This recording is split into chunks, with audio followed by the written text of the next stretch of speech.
Head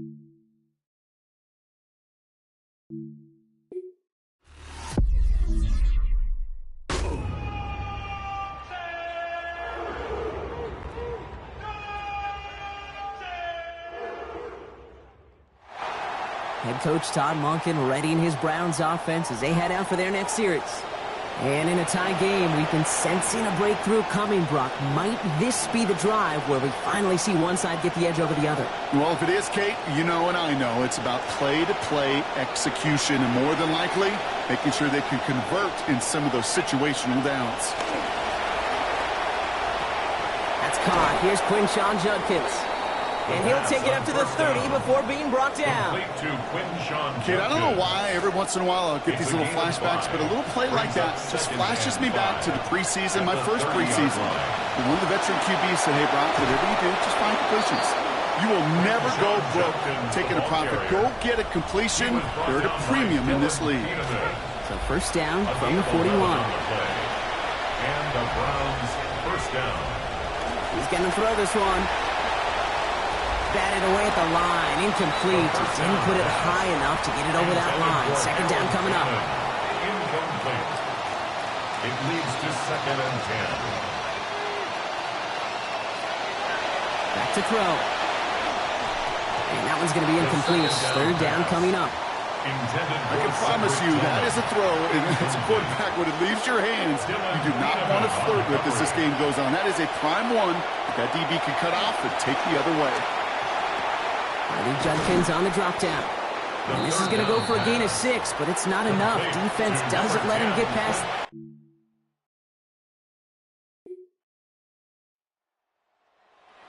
Offense to the field now as they get set for a new series.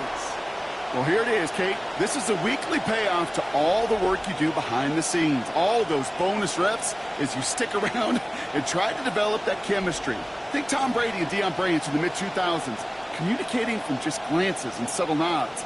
That's the type of stuff they're constantly working on to give them an edge right here on game day. First and 10, they're going to throw. Oh, he got hit as he was throwing, and unsurprisingly, it falls incomplete. Second down coming up. Incomplete. It's now 2nd and 10. I'll throw it. A little screen pass for Judkins. And they're all over that screen, Brock. Didn't even get back to the line of scrimmage. Also punch on that completed pass, and they're going to need a far better completion here, 3rd and long. Flush down out to his left. Pushes it towards his running back, but it's going to wind up incomplete. That brings up 4th down.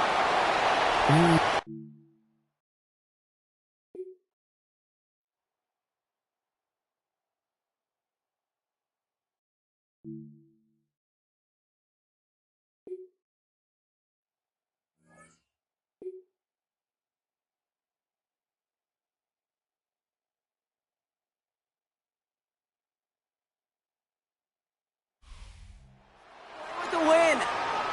And they're off to a good start in the preseason, Brock. Seen a lot of players fighting together for the victory.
heading out as a Cleveland offense now as they get set to take over here.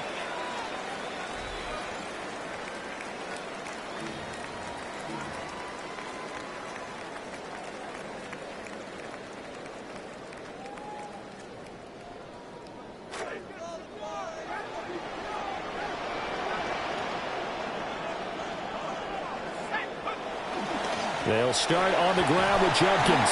And nothing much materializing there on the first down run. He'll get a couple, and that's it. And this is why aggressive defensive coordinators love to blitz. It wreaks havoc because they end up taking their attention to the blitzers, freed up the D lineman to make the play. They'll break the huddle, come up on 2nd and 8 at the 27-yard line. He'll look to throw. And that one off the mark behind him, incomplete. So now here in the second week of the preseason, you'd expect the starters play a little bit more than they did in week 1, but not a whole lot. So if you're an offensive coordinator, what are you looking for? What you're looking for is things getting cleaned up as you go along because most of your playbook's probably installed. How well are they handling it? Easy in and out of the huddle, no mental mistakes, or are they starting to look like a good offensive football?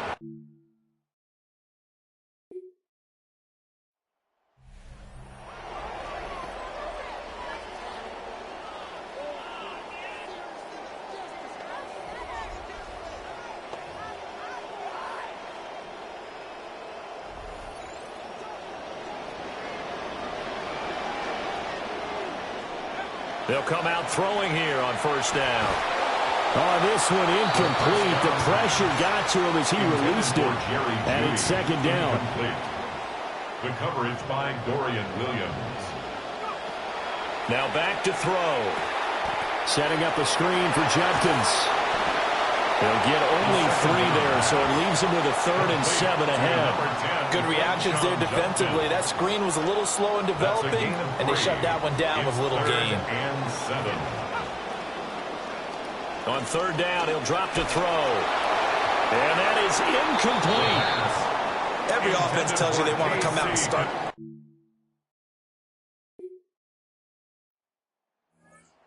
Geared up to take the field. We've seen both of these offenses still sort of in that figuring things out phase, but I suspect some action on the scoreboard soon as they start out here 1st and 10.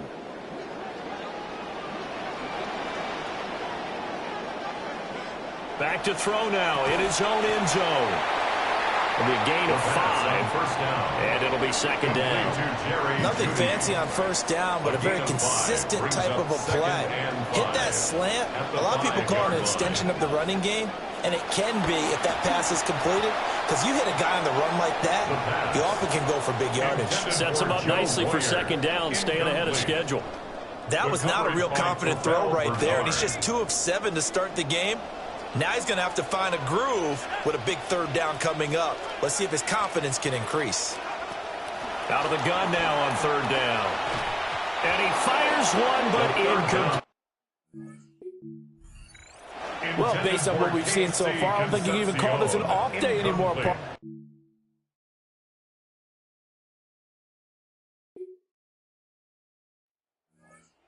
set to go.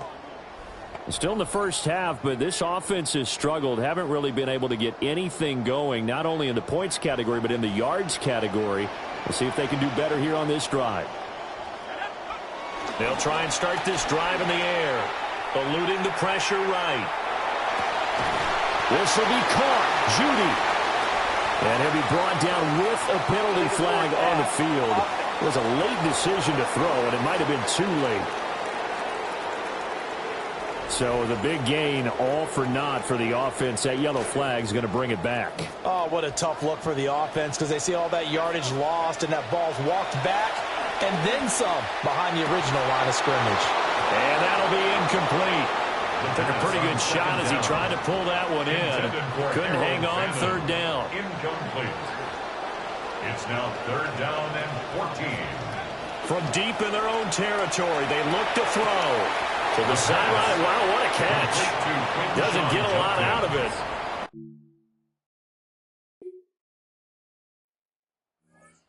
To take over.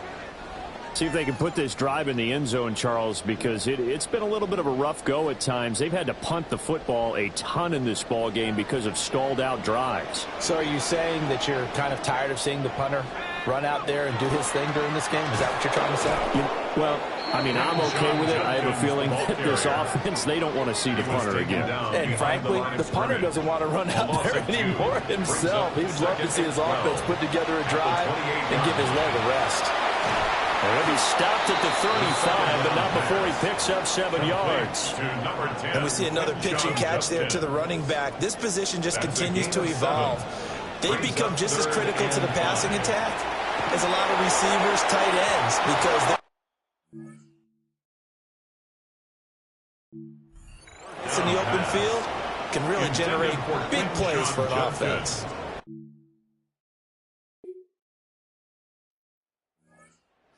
Ready to go on offense. As we eke closer and closer to intermission, Charles, remember last time out they punted.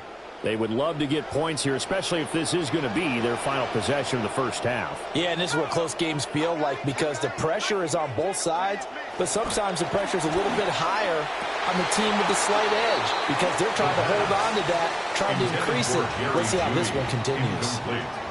They'll try again from the 20 on 2nd and 10. They'll roll him out right. And he takes a shot on the release as this will be incomplete. These guys have punted 4 times already, and they're staring at a 5th, barring a conversion here on 3rd down. And that's incomplete. Well, this first half has not gone according to plan so far offensively.